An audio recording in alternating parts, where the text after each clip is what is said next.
Friends, welcome welcome back to your study portal. तो चलिए आज हम लोग मॉडर्न हिस्ट्री में ब्रिटिशों की आर्थिक नीति के बारे में देखते हैं। तो क्या है ये रैयतवाड़ी व्यवस्था। हाँ, रैयत का अर्थ क्या होता है? तो रैयत का अर्थ किसान होता है। भू राजस्व की वैसी व्यवस्था जिसमें किसान सीधे तौर पर कंपनी के राजकोष में जाकर भू राजस्व जमा किया करता था, उसे ही रैयतवाड़ी व्यवस्था कहते हैं। इस व्यवस्था में किसान और अंग्रेजी कंपनी के बीच कोई बिचौलिया नहीं हुआ करता था। भारत में रैयतवाड़ी व्यवस्था का जनक टॉमस मुनरो और कैप्टन रीड को माना जाता है। रैयतवाड़ी व्यवस्था को सर्वप्रथम प्रायोगिक तौर पर 1792 ईस्वी में मद्रास के बड़ा महल में लागू किया गया था। संपूर्ण ब्रिटिश शासित क्षेत्र के सबसे अधिक भूभाग पर रैयतवाड़ी व्यवस्था ही लागू था। यह व्यवस्था लगभग 51% भूभाग पर लागू था। यह व्यवस्था दक्षिण भारत के अंतर्गत मुंबई, मद्रास प्रेसिडेंसी जैसे क्षेत्रों में लागू था। रैयतवाड़ी व्यवस्था 1820 ईस्वी में संपूर्ण मद्रास के क्षेत्र में लागू किया गया था। मद्रास में इस व्यवस्था को बनाने के उद्देश्य में टॉमस मुनरो को मद्रास का गवर्नर जनरल बनाया गया। टॉमस मुनरो इस पद पर 1820 ईस्वी से लेकर 1827 ईस्वी तक रहे। रैयतवाड़ी व्यवस्था 30 वर्ष के लिए लागू की गई थी। इस व्यवस्था में भू राजस्व की दर उत्पादन भाग हुआ करता था। इस व्यवस्था में किसान तब तक भूमि का मालिक माना जाता था जब तक कि वो समय पर और भू राजस्व जमा किया करता था। रैयतवाड़ी व्यवस्था ने अंग्रेजों को ही जमींदार बना दिया। अब देखते हैं महलवाड़ी व्यवस्था। महल का अर्थ गांव होता है। यह भू राजस्व वसूली की एक ऐसी व्यवस्था थी जिसमें गांव के मुखिया किसानों से भू राजस्व की वसूली करता था और भू राजस्व अंग्रेजी कंपनी के राजकोष में जमा कर दिया करता था। इस व्यवस्था का जनक हॉल्ट मैकेंजी को माना जाता है। यह व्यवस्था विशेष तौर पर उत्तर भारतीय राज्य जैसे पंजाब, उत्तर प्रदेश जैसे राज्यों में लागू था। यह व्यवस्था संपूर्ण ब्रिटिश शासित क्षेत्र में लगभग 30% भूभाग पर लागू था। इजारेदारी प्रथा। यह व्यवस्था 1772 ईस्वी में वारेन हास्टिंग के द्वारा भू राजस्व की वसूली को लेकर इस व्यवस्था अपनाया गया था। इस व्यवस्था के अंतर्गत कई अंतर्गत कर की वसूली का अधिकार जमींदारों को ना देकर ठेकेदारों को दिया गया और उस ठेकेदार को कर वसूली का अधिकार दिया गया जो नीलामी के सबसे अधिक बोली लगाया गया था। यह व्यवस्था शुरुआत दिनों में 5 वर्षों के लिए लागू की गई थी, जिस कारण इस व्यवस्था को पंचवर्षीय व्यवस्था भी कहा गया। स्थायी बंदोबस्ती राजा राममोहन रॉय और आर.सी. दत्त जैसे भारतीयों ने स्थायी बंदोबस्त का समर्थन किया। आर.सी. दत्त ने स्थायी बंदोबस्त को पूरे भारत वर्ष में लागू करने की सिफारिश की थी। तिनकठिया प्रथा यह प्रथा बिहार के चंपारण के क्षेत्र में नील की खेती करने वाले कृषकों को लेकर लागू किया गया था। इस प्रथा के अंतर्गत अंग्रेज जमींदार किसान को 20 कट्ठा भूमि में से 3 कट्ठा भूमि पर नील की खेती करने को लेकर विवश किया करता था। इसे ही तिनकठिया प्रथा कहा गया।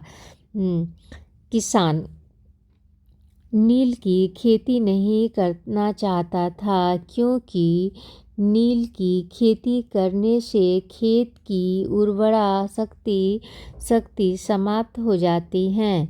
और दूसरी बात यह थी कि जर्मनी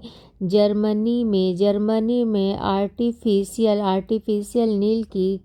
नील की खोज हो चुकी थी, जिस कारण अंतर्राष्ट्रीय बाजार में भारतीय नील की मांग कम पड़ गई थी। इन तीन कठिया प्रथा को समाप्त करने को लेकर ही महात्मा गांधी और 1917 ईस्वी में चंपारण आए और सत्याग्रह का आयोजन किए, जिसे चंपारण सत्याग्रह कहा जाता है। चंपारण सत्याग्रह के दौरान लॉर्ड इरविन ने महात्मा गांधी को खाना पर बुलाया था। इरविन का खाना बनाने वाला बत्तख मियाँ, अच्छा ये ऐड किए हुए हैं। इरविन का खाना बनाने वाला बत्तख मियाँ था। इरविन ने बत्तख मियाँ को गांधी जी के दूध में जहर मिलाने को कहा, लेकिन बत्तख मियाँ गांधी जी के दूध में जहर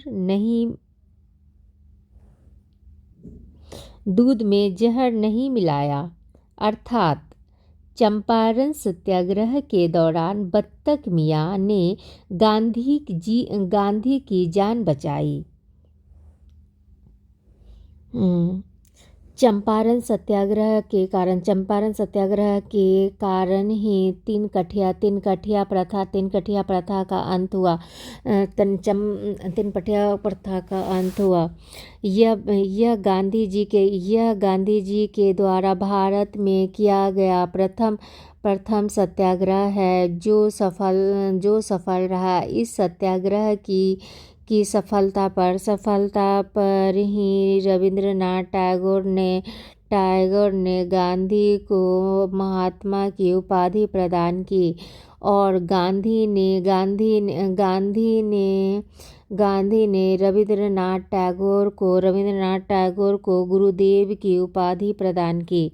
ददनी प्रथा वैसी प्रथा जिसके अंतर्गत अंग्रेज भारतीय किसान व्यापारी को अग्रिम राशि देकर करारनामा करार लेता था। भारतीय किसान या व्यापारी उस वस्तु को अंग्रेजों के हाथ ही बेचेंगे।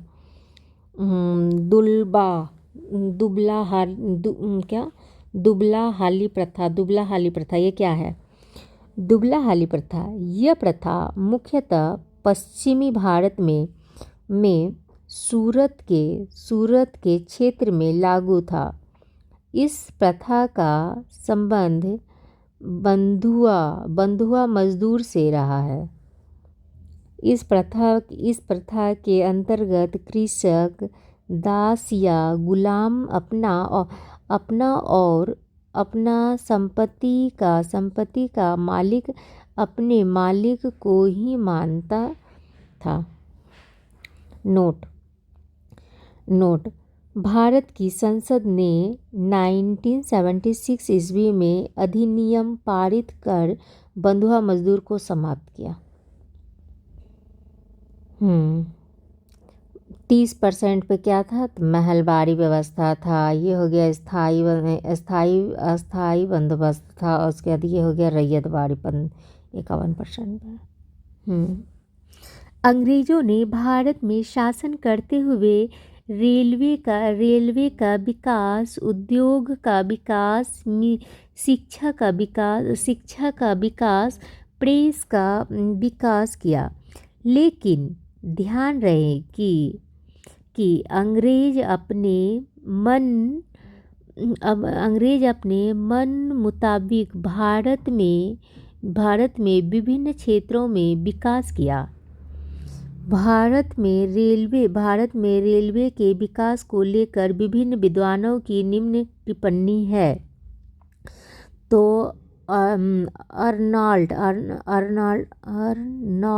अर्नाल्ड इन्होंने कहा कि भारतीय रेलवे ने वह कर दिखाया जो काम अकबर और टीपू जैसे निरंकुश शासन नहीं कर पाए। भारतीय रेलवे ने भारत को एकीकृत किया। कार्ल मार्क्स इनका मानना था कि अगर किसी देश में लोहा और कोयला मौजूद है और उस देश में तकनीक पहुंचा दिया जाए तो उस देश को आधुनिकीकरण करने से कोई नहीं रोक सकता है। अच्छा, बाल गंगाधर तिलक अंग्रेजों के द्वारा भारत में किया जाने वाला रेलवे का विकास उसी समय है जैसे दूसरे के पत्नी के अलंकार को देखकर खुश होना। भारत प्राचीन काल से सूती वस्त्र का उत्पादन करने वाला देश रहा। लेकिन अंग्रेज भारत से कच्चा माल ब्रिटेन को निर्यात कर देता था और ब्रिटेन में बने वस्त्र को भारत लाकर उसका व्यापार करता था। इसी पर कुछ विद्वानों ने टिप्पणी की है कि निम्न है। कार्ल मार्क्स सूती वस्त्रों के घर को भारत विदेशी कपड़ों से भर दिया गया।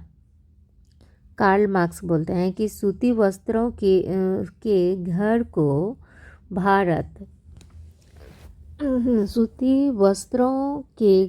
को विदेशी कपड़ों से भर दिया गया। मतलब पहले जो है ना, लोग यहाँ पे सूती कपड़ा पहनते थे, लेकिन अभी विदेशी कपड़ा पहनना चाह रहे हैं क्योंकि वो सस्ती होती है। Lord William Bentinck. बुनकरों की हड्डियों से भारत की भूमि सफ़ेद हो गई है। ये 1757 ईस्वी में पलासी युद्ध से अंग्रेजों ने भारत में अपनी प्रभुत्व स्थापित किया तथा भारत को अपना उपनिवेशीवाद बनाया। उपनिवेशवाद हो गया एक ऐसी विचारधारा है जिसमें एक देश अपने मातृदेव को लाभ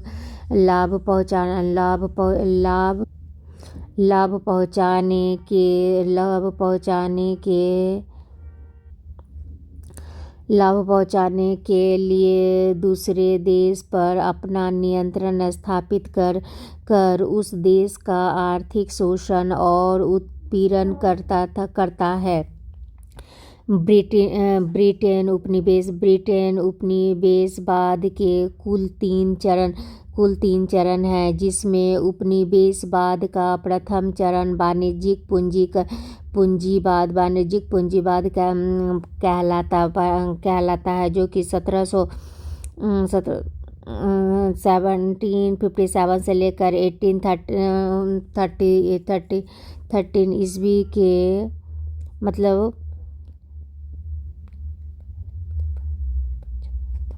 1757 से लेकर 1833 ईस्वी के कालखंड को उपनिवेशवाद का प्रथम चरण कहा जाता है।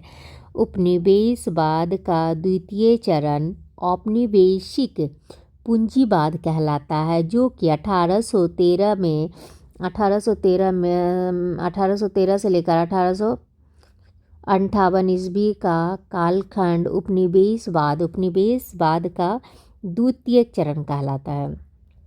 उपनिवेशवाद का तृतीय चरण वित्तीय पूंजीवाद कहलाता है। 1858 से लेकर 1947 ईस्वी के कालखंड को उपनिवेशवाद का तृतीय चरण कहा जाता है। अंग्रेजों ने भारत में कृषि का वाणिज्यीकरण किया। कृषि का वाणिज्यीकरण एक ऐसी प्रक्रिया है जिसके तहत किसान खाद्यान्न फसलों के उत्पादन को छोड़कर वैसे वस्तुओं के उत्पादन करने लगे जिसकी मांग बाजार में हुआ करती है, जैसे तंबाकू, कपास, चाय, कॉफी, नील इत्यादि। अंग्रेजों ने भारतीयों का आर्थिक शोषण किया। इस और सर्वप्रथम दादा भाई नौरोजी ने भारतीयों का ध्यान आकृष्ट करवाया। दादा भाई नौरोजी ने अपनी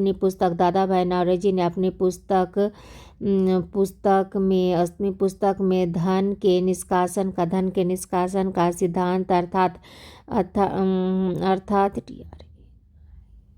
ड्राइन ऑफ वेल्थ दिया, जिसके तहत दादा भाई नौरोजी ने बताया कि भारत का धन भारत से बाहर जा रहा है, लेकिन उससे भारतीयों को कोई लाभ नहीं हो रहा है, जो कि 1896 ईस्वी में कांग्रेस के कोलकाता अधिवेशन में कांग्रेस ने धन के निष्कासन के सिद्धांत को स्वीकार किया। थैंक यू फ्रेंड्स, ये चैप्टर भी कंप्लीट हो गया। अब हम नेक्स्ट चैप्टर शुरू करेंगे, बट आज नहीं, next day. Please share and subscribe कर लीजिएगा आप लोग।